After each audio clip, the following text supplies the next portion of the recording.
Here at my church, we don't print weekly bulletins. We publish these catalogs. They are beautifully designed. They're on brand with our church's fonts and colors and logos. They're suitable for both guests and weekly attendees. The best part, what if I told you these actually cost less than printing weekly bulletins? It's true. So today, we're going to talk about why we don't do weekly printed bulletins at our church, the purpose behind this catalog, and then we'll get into exact print settings, how much we pay to print these, plus design tips. We've even got a Canva template to share with you so you can make one of these for your own church.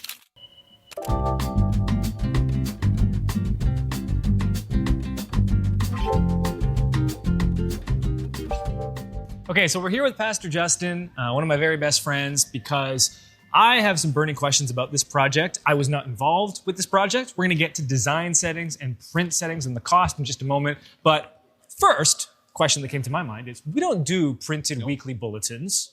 Why is that? Honestly, we just don't. It would cost a lot of money. We were wasting a lot of, resource. Things were being often just left on pews, and people were throwing airplanes, and information was like not when people needed it. So we just had a lot of other opportunities, whether it was by text or our website, whether it was through email, to get information out. So we kind of just one day stopped, and people didn't really seem to notice. Until recently, when you thought, what if we did print something? So what was the reason for this being the exception to the rule? Yeah.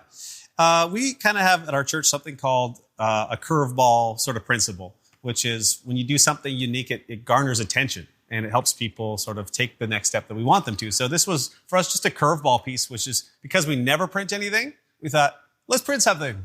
And as a result, we've had actually really positive feedback from our staff and sort of volunteers. So, yeah. Brilliant. So if I am leaving church on a Sunday morning and I pick one of these up, what is your hope for me and my family as we go through this together? So what we found was the tension, and this was between inspiration and information. And it was quickly becoming, as we were designing it, just heavy on information. It was just so long. So we thought, hey, let's pare it back. Let's really make it about your next step. So what do we want people to do? Let's invite them to do that and use as little as information as possible to help them be inspired to take that next step. So, and in the church, where are we placing these? Where can I pick one of these up? These are going to be around our lobby. These are going to be with all of our group leaders, all of our meetings, with the next gen. They're going to be something that we do digitally as well. But anywhere people are, we're going to have them.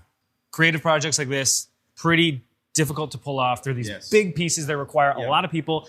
What were some of the pros and cons that you can talk about as you went through this with the team? The pros of it for us were it really forced our team to get information. And when we made this, it was in the summer. So that was one of the cons, was it was hard to get information, hard to get pictures of things that we needed. So we had to kind of plan ahead a little bit. But I love what it did. It forced us to know what's going on, when it's happening, and how people can take their next step. So pro move, do a big project, forces your team to get on the same page, put a deadline on that project. Everyone's like, let's work to hit this deadline. And you got, finally, everyone moving in the same direction. Exactly.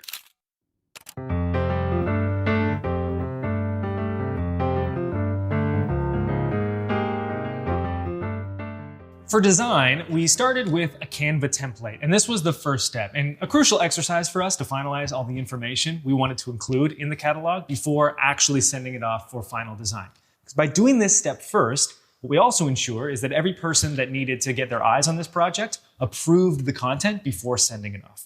Now, in the description below, you'll find the initial Canva version, plus the portrait and landscape versions of the final design, so you can see it all for yourself. But we've also made that Canva template available to you, so make sure to take advantage of that. Now, let's talk about the final design. There are 3 specifics that I want to draw your attention to. First, the photography. To me, this is the biggest differentiator between a printed catalog and a bulletin. On every single page, you're going to find photo containers with an emphasis on the people of our church. Yes, there are 2 graphics at the very end for our big bridge events in the fall and Christmas seasons, but every other visual container has a photo in it, not a graphic. And pro tip here, if you ever want to add an extra touch of flair or elegance to a photo container, simply rounding a corner or 2 is one of my favorite ways to do that. Next, the typography. The big theme in this design is contrast. Naturally, the biggest challenge of a design like this is, how do we manage all the text that needs to get in there? The answer is contrast. You're going to find massive headlines paired with dramatically smaller paragraph text. That high level of contrast is visually appealing, but it also does an excellent job of making the text skimmable and manageable to scan through and find what you're looking for.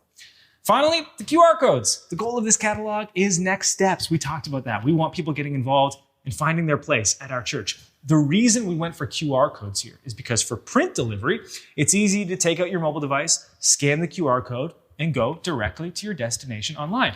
With that being said, this catalog is also being delivered digitally, which is why we have clickable URL links throughout as well. So that way, whether you're in digital or print, you can hit those links without ever having to type them out.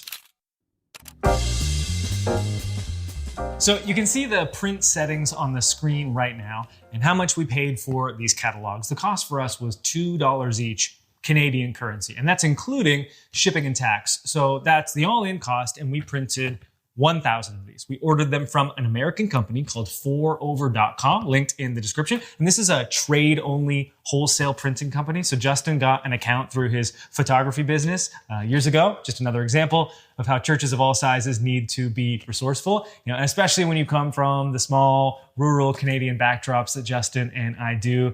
That scrappy nature, it's really just in his blood, So a few years ago, also, I asked more than 100 churches how much they pay for their weekly bulletins, and the average cost came out to roughly 25 cents each, meaning these catalogs are 8 times more expensive than a weekly bulletin. The difference is a weekly bulletin needs to be printed 13 times every 3 months, whereas a catalog like this that you can do every quarter needs to be printed just once. So it's $2 per person to print these every 3 months compared to $3.25 to print the weekly bulletins. And sure, there are volume discounts to consider based on church size, but we're also talking Canadian currency for us versus American currency for most of you. So it all evens out. The point is this. Will the quarterly catalog be the perfect fit for every church? No, but the cost should not really be playing any role in that decision. If anything, you could make the case it could be both cheaper and more effective.